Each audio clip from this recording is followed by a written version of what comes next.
This is an amazing array of brilliance, talent, passion, activism. Rarely do we gather so much on one stage together, so it's just wonderful.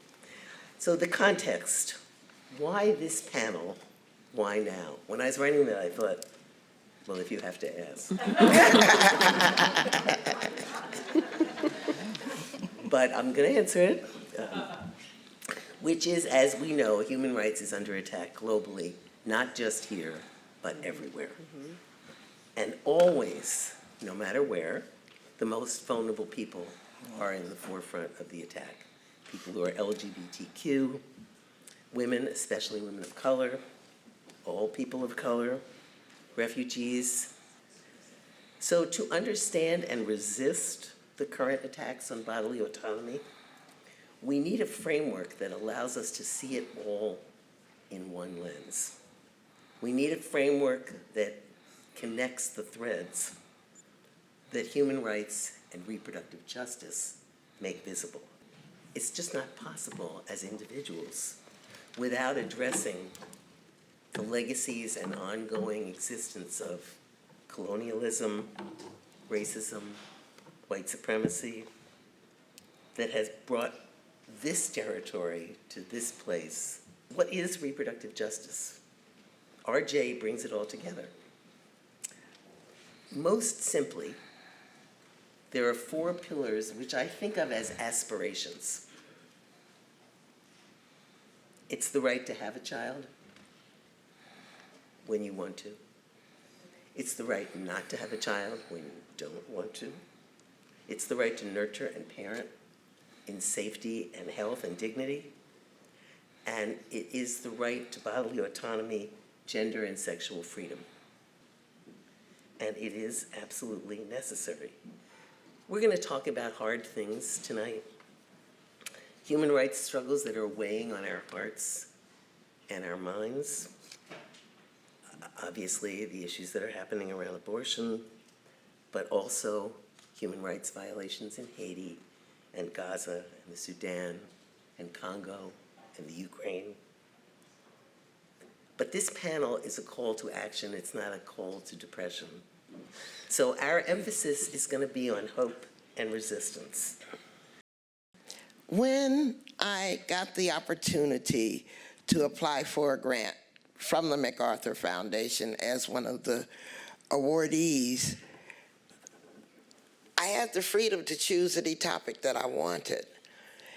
And I don't know what insight happened to my brain in that moment, but I knew I wanted to make sure we drew a line in the sand and said abortion is a human right. And anyone who opposes a person's right to abortion is a human rights violator. I want to name them for what they're doing, because the cruelty is not accidental, it's on purpose. So I find that you get a different response when you define abortion as a human right, because you either get people who don't believe in human rights, or you get people that don't believe in abortion, or you get people that say, that's an intriguing idea, let's talk about it. Another thing that I had in my mind as I was titling this program was my experience in the human rights movement. The formal human rights movement is largely Western-based, meaning in terms of the organizations and stuff, dominated by male pattern thinking, and has been extremely reluctant to add a gender analysis to the human rights framework. I mean, we had to fight for almost 40 years to get rape accepted as a human rights violation. And you know what happened when that happened? When Yugoslavia broke up and there was the intentional use of rape as a weapon of war. And so it has been an uphill slog to convince the male-led human rights movement that all women's issues are human rights issues. So if you think it was hard to get them to accept rape, you should see how hard it is to get them to accept abortion as a human rights issue.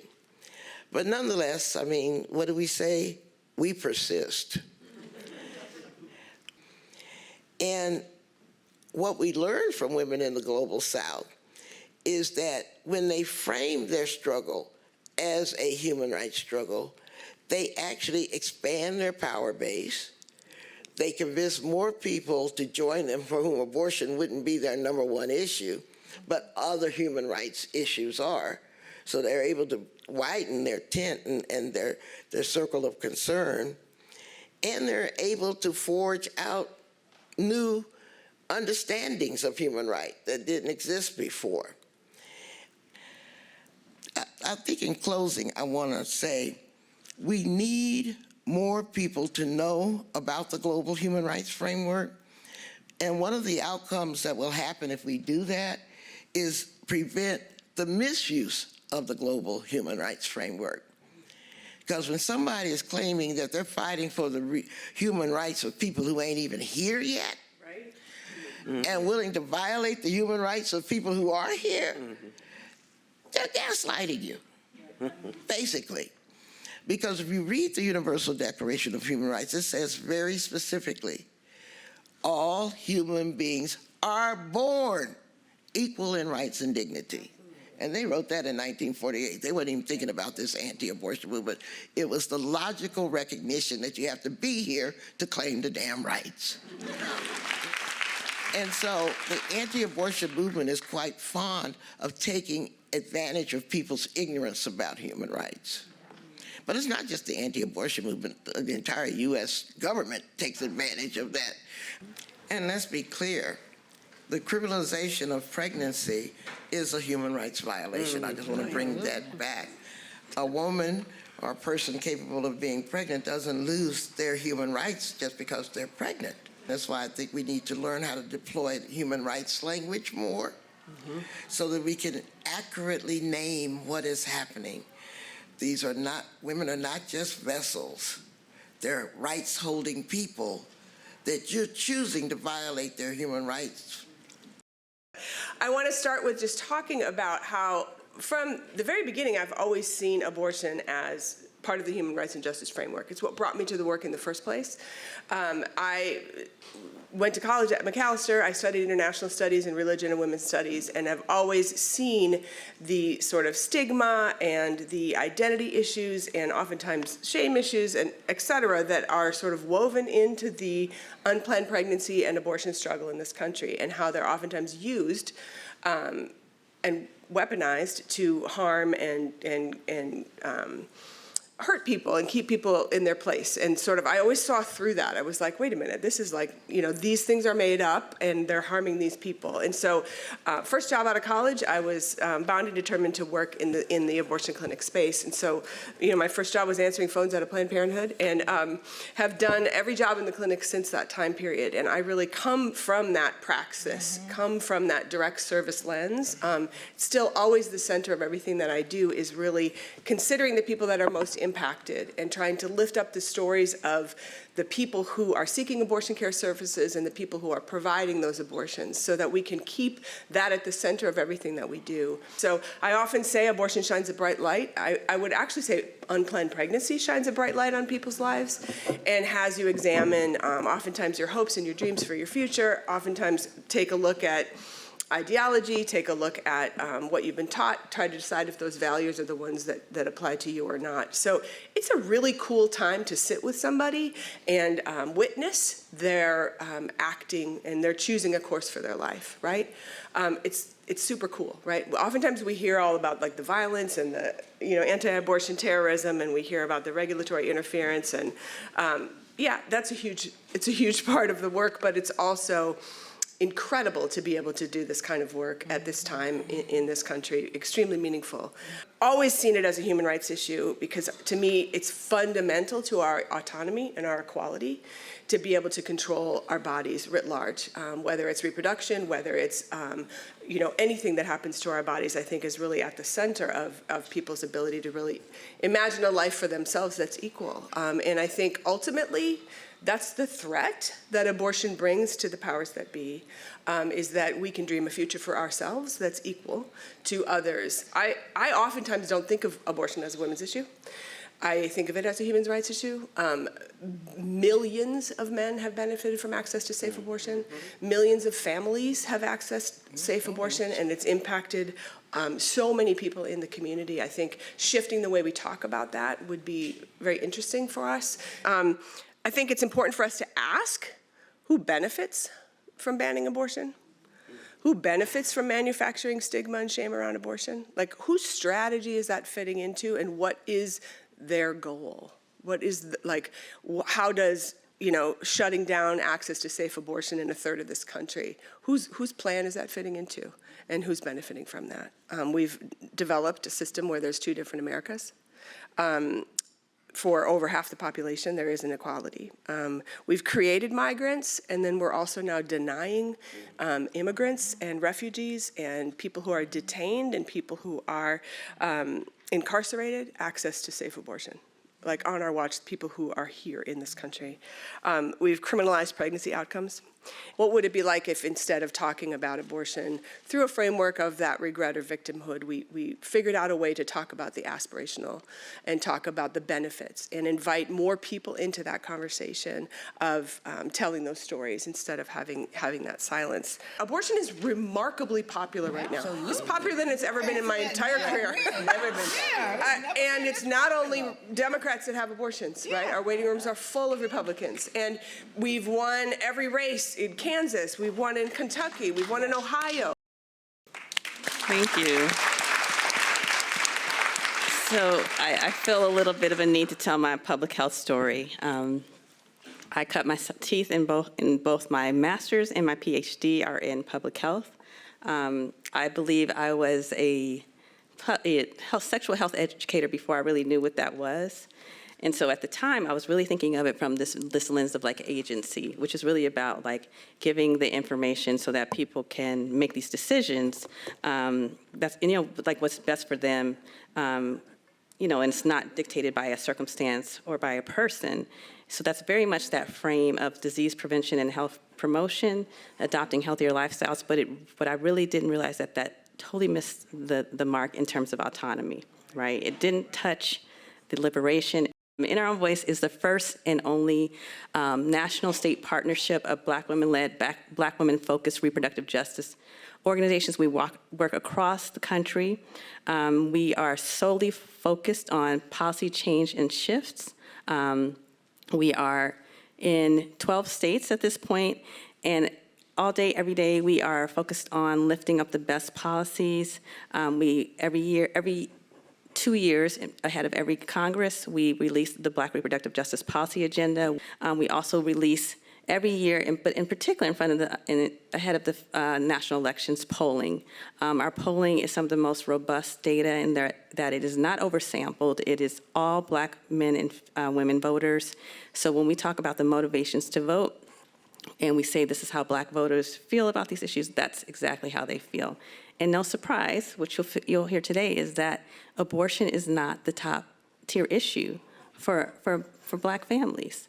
It's an important one, but it's not, and that's exactly why they created reproductive justice. I see abortion as a human rights issue through the lens of access, through the lens of the access to the full range of reproductive health services.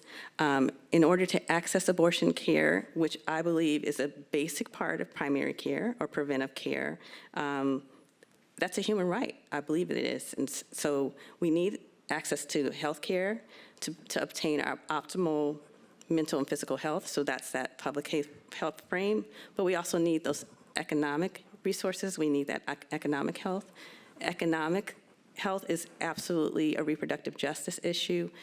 Being able to afford an abortion, be able to have it, not only afford it, but able to have it can mean someone can keep a job, they can finish school, they can, it can mean a lot of things for people, but it certainly has a positive economic impact. And so at Interim Voice, as I talked about, we're not only affirming those rights, we're not only affirming human rights, but we're also calling on those policymakers to make sure that they are doing that. So we have an initiative called I'm a Reproductive Justice Voter. Think about the issues. Vote with that in mind, right? And then one step further than that is that we want to vote more people in that look like us. And so for my population, that's Black women, girls, and gender expansive people, because we want more. Number one, Black women are the largest voting bloc in the American electorate. We know we carry the elections. We carry them on our backs a lot of times because we're more likely to vote the civil rights frame. But also we're saying you're not going to take us for granted anymore. I am a Smith alum. I'm back here. I graduated 60 years ago, you guys. It's my 60th reunion.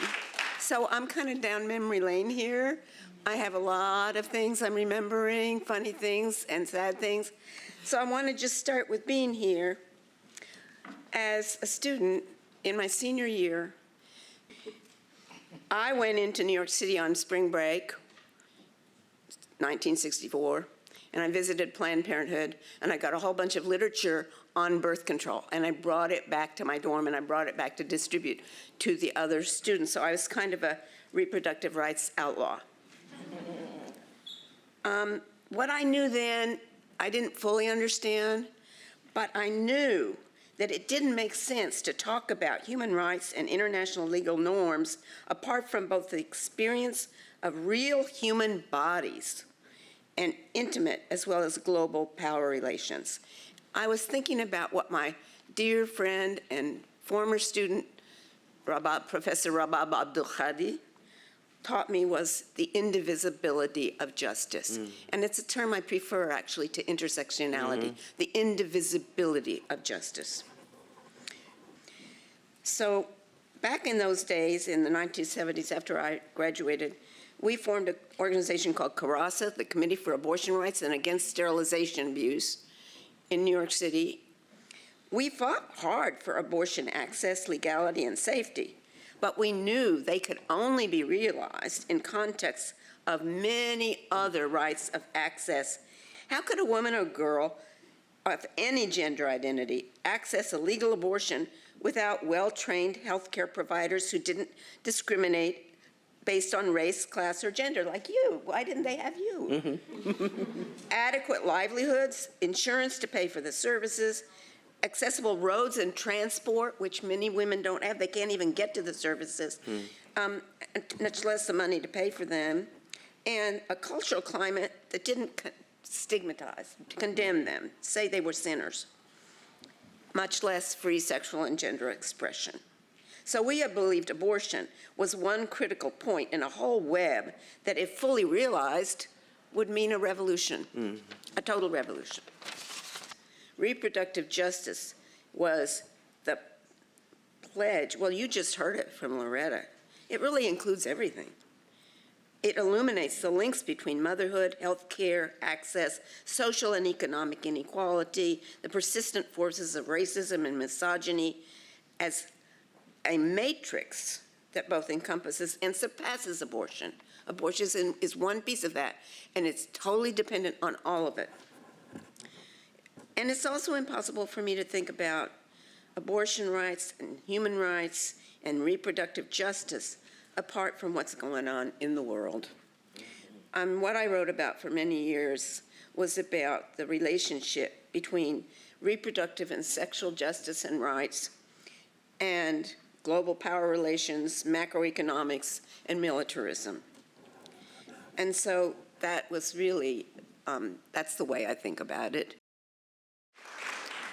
Well, I'll just say it is indeed an honor to be on the stage with women who have been doing this work as long as I have. We've been doing this work for about 50 years. And it's been a lot of things. It's been hard. It's been wonderful. It's been great. And now it's kind of unbelievable to think that we are in this place. As we talk about access to abortion as a human right, because you got to have access. You can have anything you want available, and if I need it and I can't get it, as far as I'm concerned, you don't have it. Right. You know? And you got to have something in place that equalizes the line. It is a strange thing to me that just because we were born female, and you can add all the other things on there you want, black, Asian, blah, blah, blah, queer, all the other stuff that can go with it, that somehow we're considered less than. Just because we were born female. Why aren't men less than? Just because they are born men. Anybody talk about having any human rights that apply to anything on the male body at all? Or is there a law in this country that governs any part of the male body? And why are we the only one that have laws around our bodies? So we do need human rights to protect ourselves. We need human rights to protect girls who are in families. A family is a very scary place for a girl. Girls are victims of incest, they're victims of rape, they're victims of being told they're less than from almost the moment they're born, thought less than anybody. We weren't put here to be messed with by anybody. We don't have to take this kind of thing. And when I think about this whole thing around abortion, this whole thing around abortion ain't about black women. It ain't about women of color. They don't care nothing about us. This is a white supremacist strategy aimed at white women. Only white women can have white babies. Hey. They're banking on y'all pumping them out so that the people of color will not advance. It's such a flawed thing because, first of all, people of color are the majority of the world. And so the more people have babies, the more people of color are going to have babies. And I don't think the white women are going to pump out babies the way they want them to be pumped out. Because you got to remember, this whole abortion rights movement got started by white women in the first place. This is a different time now. You know, you got to figure it out. And you got to start doing it quickly because we're on a quicksand here. You got to come together, stop agonizing, and do what? Organize. And there's nothing like taking the risk to talk to folks. So my whole thing is grassroots organizing. It still works. There are people out there who are hurting. There are people who, when they tell the stories of their lives, they can see how this is not working for them and that we need to do something very different, very different. The other thing two more points I want to share with you. Gloria Steinem said a couple of things. She says a lot of things, but these two things I want to share. She said to me at the RJ thing at CUNY, she said, when Hitler was elected, and she said he was elected, the first thing he did was make abortion a crime of the state. Y'all listening to me? What does this sound like? I want to leave you with a thought. Organize. Figure this out. Figure out how to talk to each other, how to talk about your lives, how to do the analysis, and for goodness sake, have everybody you know that's old enough to vote to vote. Okay? You got to vote.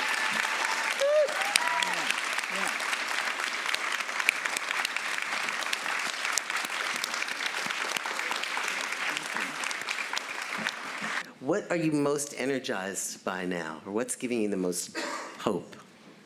In fact, fact that we're winning elections on abortion? Yeah.